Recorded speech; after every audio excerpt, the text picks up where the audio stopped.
Hi everyone, it's Lynsey. Hope you're keeping safe and staying in. And I'm going to read you another story, The Snail and the Whale. This is a tale of a tiny snail and a great blue humpback whale.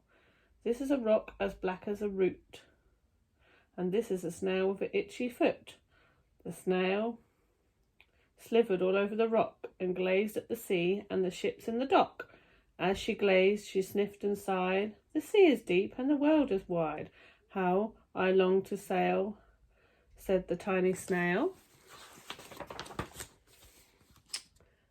These are the other snails in the flock, who all stuck to the smooth black rock, and said to the snail with the itchy foot, "Be quiet, don't wiggle. Sit still, stay put." But the tiny sea snail sighed and sniffed, then cried, I'll hitch a lift." This is a trail of the tiny snail, a silvery trail that looped and curled, and said, "Lift wanted around the world." This is the whale who came one night when the tide was high and the stars were bright, a humpback whale, immensely long, who sung to the snail a wonderful song of shimmering ice and coral caves and shooting stars and enormous waves. This is the tale of the humpback whale. He held it out of the starlight sea and said to the snail, "Come sail with me." This is the sea, so wild and free, that carried the whale and the snail on his tail to tow icebergs and faraway lands with mountains and golden sands. These are the whales that aches and crashed, that foam and flockled and sprayed and splashed the tiny snail on the tail of a whale. These are the caves beneath the waves, where stripy fish with feathery fins and sharks with humongous toothy grins swam around the whale and the small snail on his tail. This is the sky, so vast and high, sometimes shiny and blue and warm, sometimes filled with thunderstorm, with zigzag lighting, flashing and frightening the tiny snail on the tail of a whale. As she gazed at the sky, the sea, the land, the waves and the caves of the golden sand, she gazed and glared, amazed by all, and she said to the whale, "I feel so small." But then came the day the whale lost his way.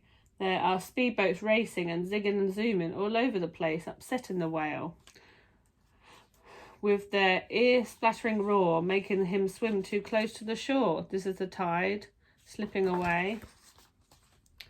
And this is the whale lying beached in a bay. "Quick, off the sand, back in the sea," cried the snail. "I can't move on the land, I'm too big," moaned the whale. The snail felt helpless and terribly small.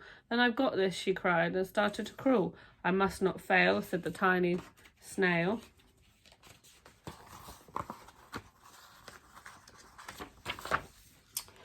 This is the bell of the school in the bay, ringing the children in from play. This is the teacher holding her chalk, telling the class, "Sit straight, don't talk."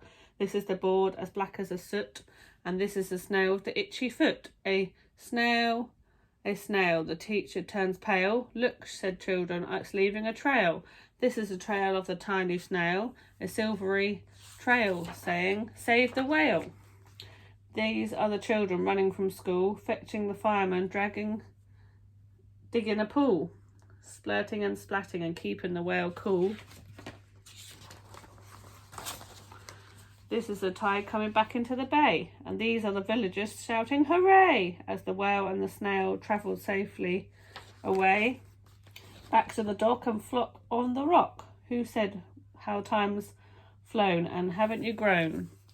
And the whale and the snail told their wonderful tale of the shimmering ice and coral caves and shooting stars and enormous waves, of how the snail, so small and frail, with her looping, curling, silvery trail, saved the life of a humpback whale. Then the humpback whale held out his tail, and on crawled another snail after snail. And they sang to the sea as they all set sail on the trail of the green blueback whale. Wow, that was a really nice story. I hope you enjoyed that one, and I'll read you another one tomorrow.